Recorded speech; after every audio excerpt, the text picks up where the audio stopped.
The moment Daniel Brooks was told to clear out his locker, his 9-year-old daughter was sitting alone in the break room with a coloring book open in front of her.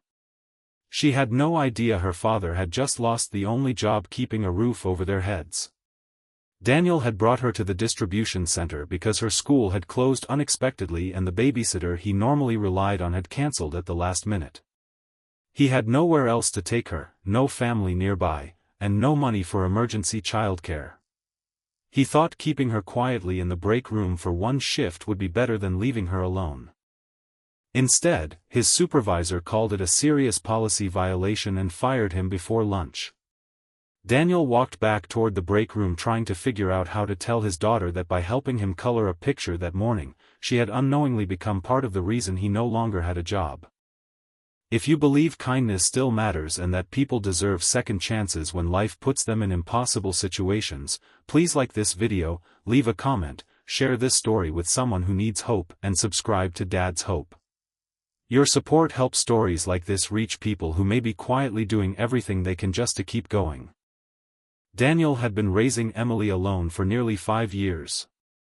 Her mother, Sarah, had died after a sudden illness when Emily was 4, and since then Daniel had learned how quickly ordinary life could become a maze of responsibilities no one saw.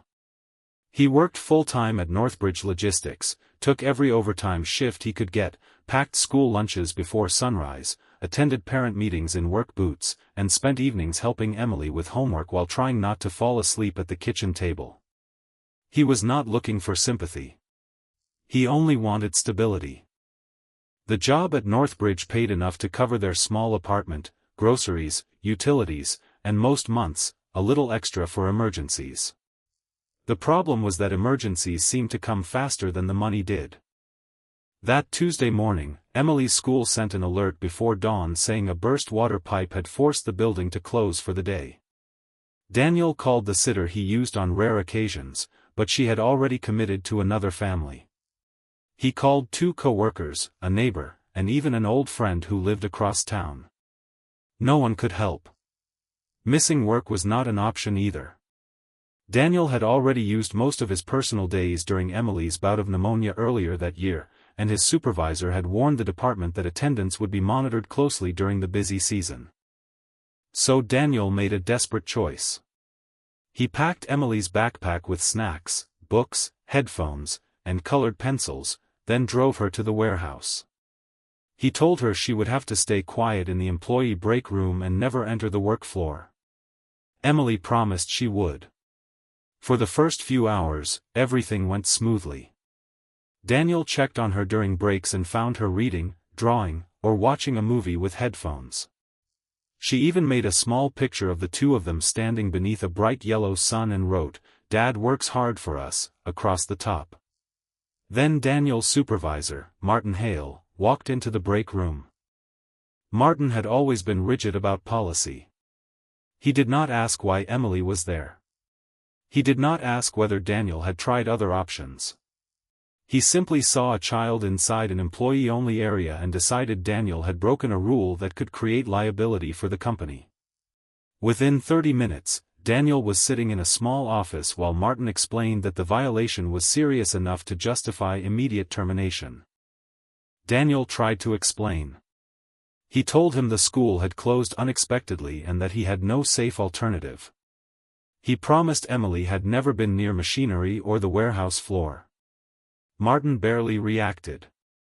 He said rules existed for a reason. Daniel did not argue after that. He had spent enough years working hourly jobs to know when a decision had already been made. He signed the paperwork with shaking hands. Then he returned to the break room. Emily looked up and smiled when she saw him. She asked why he was finished so early. Daniel forced a smile and told her they were going home.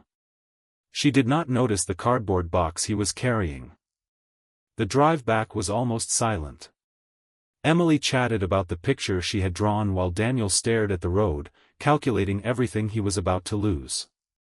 Their rent was due in 9 days. His savings account had less than $600.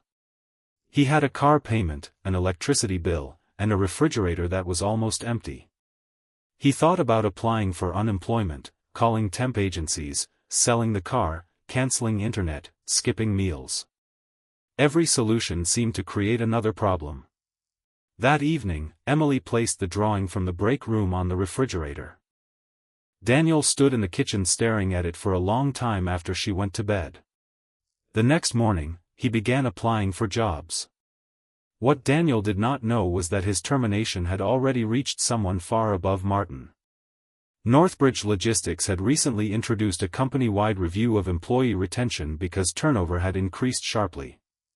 CEO Rebecca Lawson had asked regional managers to send reports on sudden resignations and terminations, especially among experienced employees. Daniel's name appeared on one of those reports. Rebecca noticed two things immediately. First, Daniel had worked at Northbridge for 6 years and had an almost spotless record. He had never received a safety violation, had consistently strong performance reviews, and had trained several newer employees. Second, the reason listed for termination was simply, unauthorized child on company premises. Rebecca requested the incident notes. When she read the full explanation, she stopped. A school closure. No childcare. A single father. A child kept safely in a break room. Immediate termination. Rebecca knew policy mattered. She also knew bad leadership could hide behind policy. She asked Human Resources whether Daniel had been offered emergency leave, a shift swap, unpaid time off, or access to the company's family assistance program. The answer to every question was no. That bothered her more than the rule violation. The next day, Daniel was loading groceries into his car after buying only the cheapest items he could find when his phone rang. He almost ignored the unfamiliar number. It was Northbridge. He assumed Human Resources needed another signature. Instead, he was asked to come to corporate headquarters. Daniel arrived the following morning wearing the same button-down shirt he used for job interviews. Emily was at school again, and Daniel had spent the night preparing himself for the possibility that the company wanted to dispute his unemployment claim.